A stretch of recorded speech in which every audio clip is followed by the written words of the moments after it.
అందరికీ చిన్న మనవి అండి.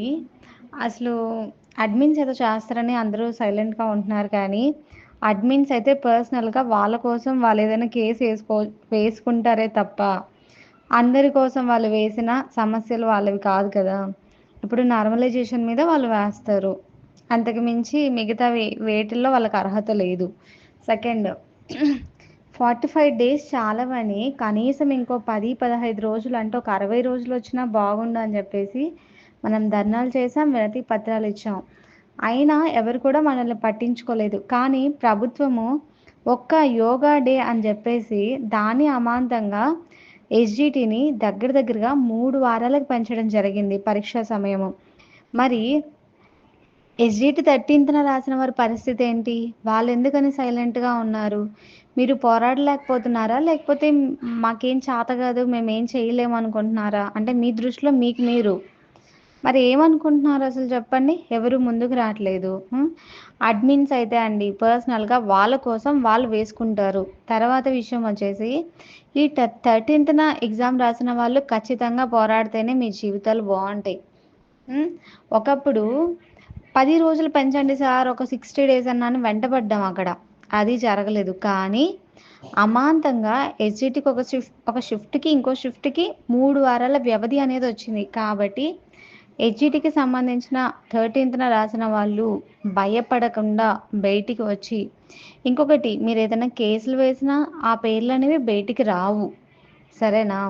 ధైర్యం చేసి ముందుకు రండి. ఎంతకాలం వాళ్ళు చేస్తారు, వీళ్ళు చేస్తారు అనుకోని అలా ఉండిపోతున్నాం చెప్పండి. నెక్స్ట్ మన చేతుల్లో, మన పరిధిలో ఉన్న ఇంకొక అవకాశం ఏంటి అనంటే, మనము లెటర్స్ రాయొచ్చు. ఎవరెవరికి రాయొచ్చు? సుప్రీం కోర్ట్‌కి, హైకోర్ట్‌కి, రాష్ట్రపతికి, నరేంద్ర మోడీ గారికి కూడా మనం రాయొచ్చు.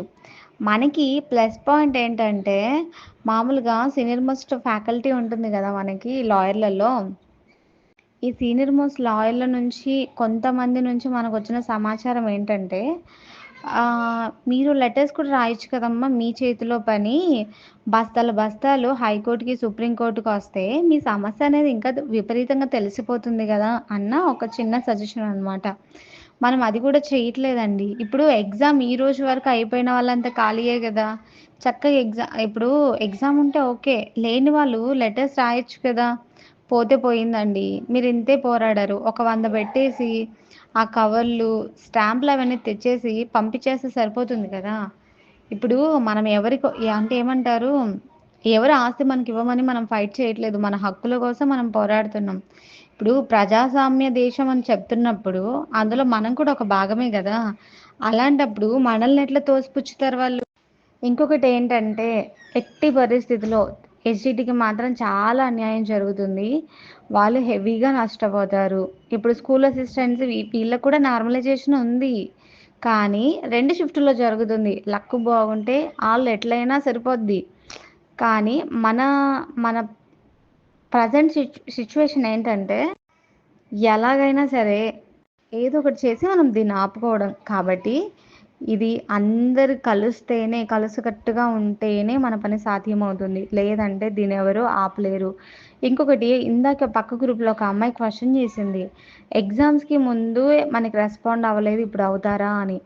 అప్పటి పరిస్థితులు వేరండి. తొలి సంతకము హామీ నెరవేర్చాలి అనంటే ఫస్ట్ ఎగ్జామ్ పెట్టాలి. ఎగ్జామ్ పెట్టడం అనేదే వాళ్ళ మైండ్‌లో తిరుగుతూ ఉంటది. అలాంటప్పుడు ఎగ్జామ్‌ని అలా ఎలా ఆపేస్తారు చెప్పండి?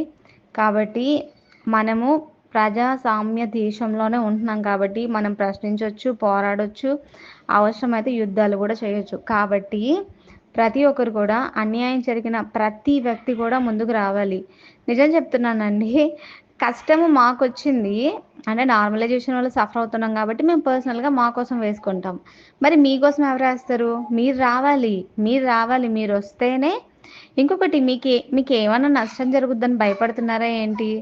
ఆడపిల్లలే బయటకొస్తున్నారండి. కాబట్టి మగవాళ్ళు కూడా ఖచ్చితంగా లీడ్ తీసుకోండి.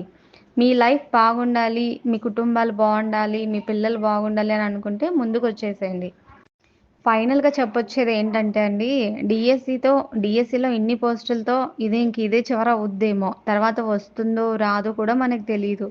కాబట్టి ప్రతి ఒక్క వ్యక్తి కూడా ఇప్పుడే మేల్కొని కష్టమో, నష్టమో ఊబిలోకి దిగేసాము. కాబట్టి మీ మీ హక్కు కోసం మీరు పోరాడండి. ఖచ్చితంగా మీ జీవితాలు బాగుండాలి, మీ కుటుంబాలు బాగుండాలి అనుకుంటే బయటికి రండి. మిమ్మల్ని మోటివేట్ చేసే క్రమంలో మా చేతులు, మా మైండ్ అన్నీ పాడైపోతున్నాయి. ఎలా మోటివేట్ చేస్తే మీరు ముందుకొస్తారో కూడా తెలియట్లేదు. పర్సనల్‌గా మా కేస్ మేము వేసుకుంటామండి. కానీ ఇప్పుడు సీనియర్ మోస్ట్ వాళ్ళు కూడా ఏమంటుంటారు, "ఎక్కువ కేసులు పడితే మీకు ఇంకా బెనిఫిట్ అమ్మా. ఒక కేస్‌తో, 2 కేసులతో అవ్వదు. ఫస్ట్ మీలో యూనిటీ లేదని" మెన్షన్ చేస్తున్నారు. కాబట్టి ప్రతి ఒక్కరు కూడా అండి దయచేసి నాకు మీకెలా మోటివేట్ చేయాలో గూడా అర్థం గాట్లేదు. మిమ్మల్ని మోటివేట్ చేయాలంటే నేను నా మైండ్‌కి పదును పెట్టాల్సొస్తుంది. మీరు వచ్చే రిజల్ట్ కోసం మాట్లాడుతున్నారు. రిజల్ట్ అంటే ఏంటి? కేస్ వెయ్యకుండానే రిజల్ట్ మనకి నెగెటివ్ వస్తుందని అంటున్నారు. మరి స్కూల్ అసిస్టెంట్, ఎస్‌జిటి 2 రాస్తున్నారు. సగం చదివి రాయొచ్చు, లేదంటే అసలు చదవకుండా గూడా రాయొచ్చు. మరి ఎందుకు రాస్తున్నారు? సక్సెస్ అవ్వం కదా! చదవకుండా వెళ్తే. మరి అలాంటప్పుడు ఎలా వెళ్తున్నారు మీరు?